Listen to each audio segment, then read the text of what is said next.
Pag wala kaming ulam sa aming probinsya, ito ang aming ginagawa. At ang tawag dito ay pamamana. Iba't ibang isda at lamang dagat ang ating nakukuha. Ang karamihan ay ang mga isda sa bato. Kagaya nito, marami talagang isda dito sa amin. Nasa sayo na yan kung gusto mong kumuha o hindi. At dahil ngayong gabi, low tide, kaya naisipan naming mamana. Di ko sana ito ipopost na video dahil low quality ang ating camera. Pero dahil gusto kong i-share sa inyo kung ano ang uri ng pamumuhay dito sa aming probinsya at ang mga lamang dagat na libre mong makukuha. Kaya ginawa ko na content para ma-share sa inyo. Gamit ang ating maliit na bangka, ano kaya ang ating makukuha?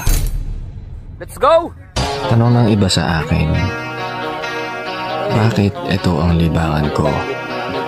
Ito talagang libangan sa aming probinsya. Mga crabs, isda at ibang lamang dagat ang ating nakukuha. Maliban sa ating pagmimina ay pwede rin tayong mangisda. Pero hindi araw-araw pwedeng mangisda. Depende yan sa panahon. Kagaya nito, low tide, kaya pwede tayong mangisda. Na ang tawag ay pamamana sa hunasan. Pag high tide naman ay pwede kang mamingwit. Nagdidepende na yan sa iyo kung ano ang iyong hilig. Pero dahil wala tayong ulam, kaya naisipan naming mangisda. Dito sa aming probinsya, sa Surigao del Sur, ay marami pa talaga isdang makukuha. Nagdidepende na lang sa iyong sipag at tiyaga. Ang mga huli namin ay pwede namin ibinta o pwede namin ulamin. Pwedeng maging pera at pwedeng pang pamilya. Marami pa talagang crabs dito sa amin at ang masarap nito ay lagyan ng gata. Dahil sa sabaw mo matitikman ang sarap ng crabs na ginataan. Maliban sa crabs ay pwede rin tayong manguha ng isda na pangkilaw, paksiw, tinula o depende sa iyong panglasa. May mga shellfish din tayong nakukuha at I'm sure na mahal na ito pag sa restaurant. Pero alam mo ba na dito sa Barbo, Surigao del Sur ay mura lang? Ang isdang nakuha namin kagaya nito ay 80 to 100 per kilo. Ang crabs ay nasa 50 to 80 per kilo. Ang mga shellfish ay 100 per pinggan. Kung di ka makapaniwala ay pumunta ka dito sa aming probinsya. At dahil malapit ng mag-high tide kaya aming binilisan. Kaya naghanap na kami ng lugar na maraming lambay. Ang lambay pala ay crabs. At masarap itong adubuhin o ginataan. Medyo mahirap itong hulihin kaya nasa 200 to 250 per kilo ito. Pero dahil may kunting kaalaman tayo kung paano manghuli, kaya nanghuli lang tayo ng libre. Sa mga oras na ito ay marami na tayong nahuli. Ito pala ang tinatawag na lambay dito sa amin. At malapit ng mag-high tide kaya binilisan na namin. Kaya ang mga hinuhuli namin ay lambay na lang para ulamin. At dahil medyo napagod na ako at meron na tayong nahuli, nagdesisyon na kami na tumigil na sa pamamana. At umuwi na rin para makakain. Ito lahat ang ating nahuli ngayong gabi. At ano kaya ang masarap na putay sa ating mga huli? Dahil iba't ibang uri ng lamang dagat na naman ang ating nadali. May mga maliliit at malalaki. May mga isda, lambay, kasag at iba't ibang shells na pwede nating ulamin na libre. Basta may sipag at tiyaga ka lang, ang pagkain probinsya ay pinupulot at lang. Sana ay may napulot kang kalaman, ideas sa ating video ngayong araw. Sa ganitong content natin, sana ay may napulot kang aral. Ang video natin ay may kabuluhan.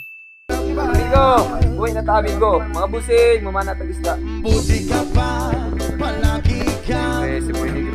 Saya kasulti niya mo sa pagpumana.